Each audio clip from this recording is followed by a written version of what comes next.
Coming up on Mountain News this morning, tens of thousands of travelers remain trapped in the Middle East. And Homeland Security Secretary Kristi Noem testified before a Senate committee for the first time since the shooting deaths of 2 American citizens. Dedicated to Eastern and Southern Kentucky, this is WYMT Mountain News This Morning.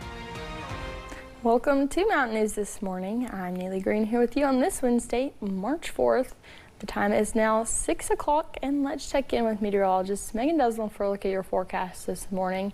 Megan, I know today's probably like a good day to stay in and read, and that's perfect because I have some reading to do for our book club. Yeah, you do, and so do I. I'm also behind on the book, but I've already read it, so it's like I technically don't have it. I'm gonna finish it. Don't worry, Neely. Don't worry, I will.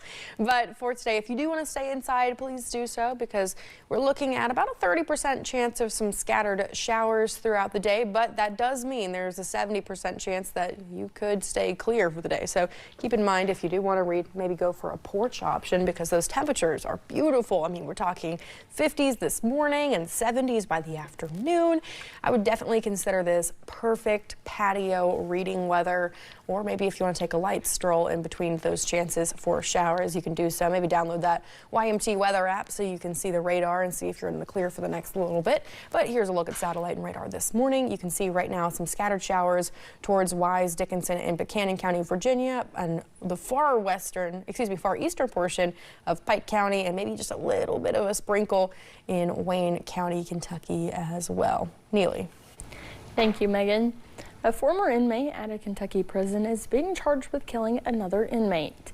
35-year-old Davian Roberts is accused of killing Michael Smith in October of 2024 at the United States Penitentiary Big Sandy facility in Martin County.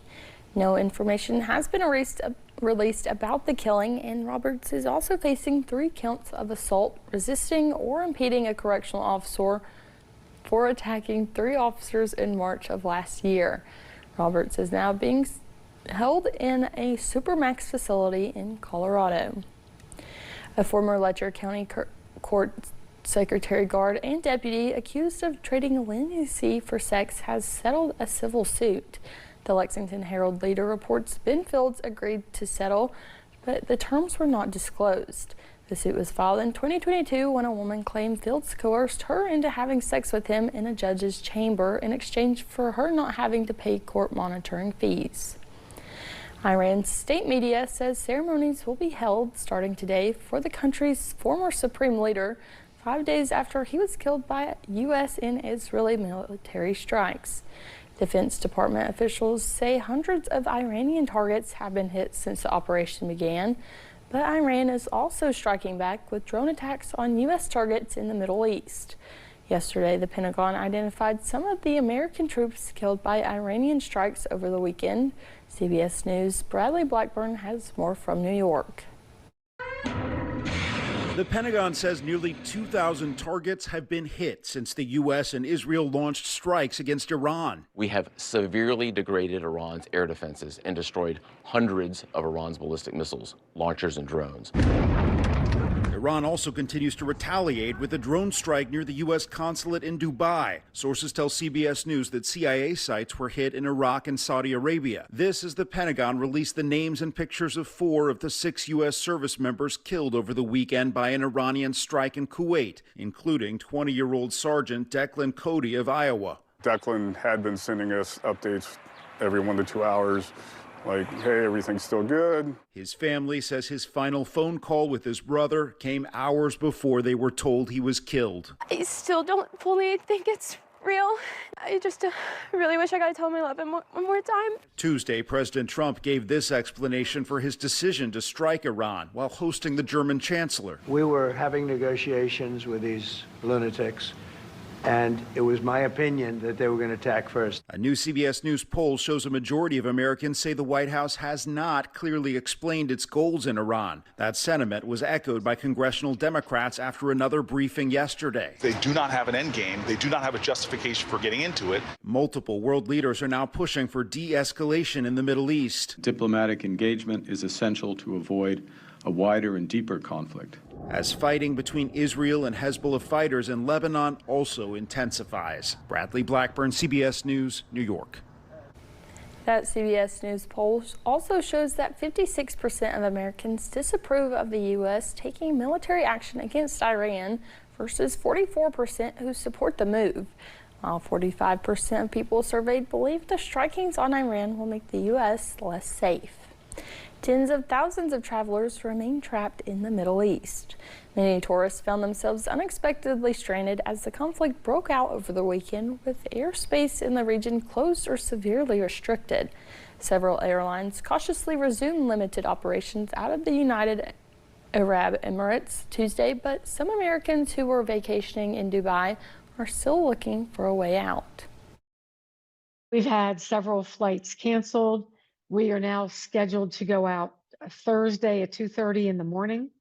And you know, we don't know if it's going to happen or not. So they definitely don't want you to go to the airport until you get official word that your plane is going to be departing. The State Department has urged Americans in more than a dozen Middle Eastern countries to leave the region if they can. And with the ongoing conflict in Iran providing violent imagery for everyone to consume, this can create conversations that parents may feel unprepared to have. Psychologist Dr. Clint Nowicki says it's great for parents to be proactive and initiate these conversations on what's going on in the world, especially with older kids. Try to avoid conversations that includes, drastic names or drastic words like World War III, not making things seem bigger or worse than they are, and explaining the distance from us to Iran. I think some of those things are important as well. Dr. Clint also provided a piece of advice from the legendary Mr. Rogers, who used to say when he was young and he saw scary things on TV, his mother would look at him and say, "Look for the helpers," meaning that kids should always look to those safe people in their lives for guidance. Homeland Security Kristi Noem testified before a Senate committee for the first time since the shooting deaths of 2 American citizens in Minnesota by federal agents. Noem refused to say if federal agents might be at fault in the shooting deaths of Renee Good and Alex Preddy. North Carolina Republican Tom Tillis has called for Noem's resignation, saying she's mismanaged the department while also trying to meet White House deportation targets. We want 1,000 a day, 6,000 a day, 9,000 a day because numbers matter, right? No, they don't matter. What we've seen is innocent people getting detained that turn out are American citizens. Questioned about the midterm elections, Noem said there were no plans for ICE agents to be at polling places in November. Lawmakers are mulling over a new bill that would help future speech pathologists earn their licenses more quickly.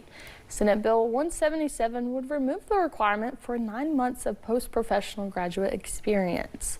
Right now, speech pathologists have to finish a bachelor's program that logs 400 clinical hours before they move on to a 9-month postgraduate period where they must be supervised by a current licensed speech pathologist and then earn their own license.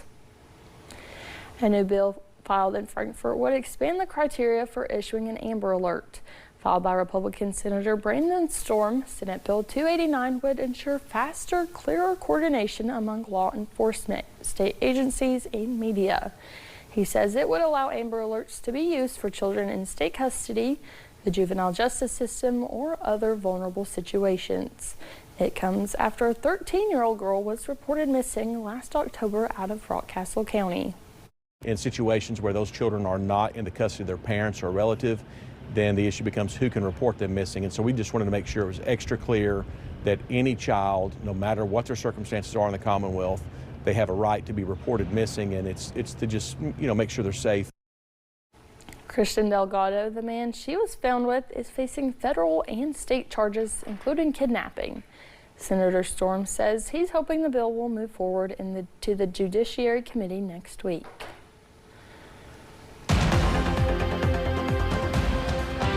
Tracking cloudy conditions for your Wednesday with some chances for scattered showers in that forecast as well. Here's a look at satellite and radar. Currently seeing some rain in Dickinson, Buchanan County, Virginia, as well as maybe a little bit of some sprinkles in Logan and Mingo County, West Virginia. More scattered showers are on the way throughout the day with some slight storm chances in the afternoon. Now, as we're talking temperatures, mostly a mixture of the 50s with highs for the day and a mixture of the 70s. Yes, the 70s are returning. Definitely going to be a very warm day ahead.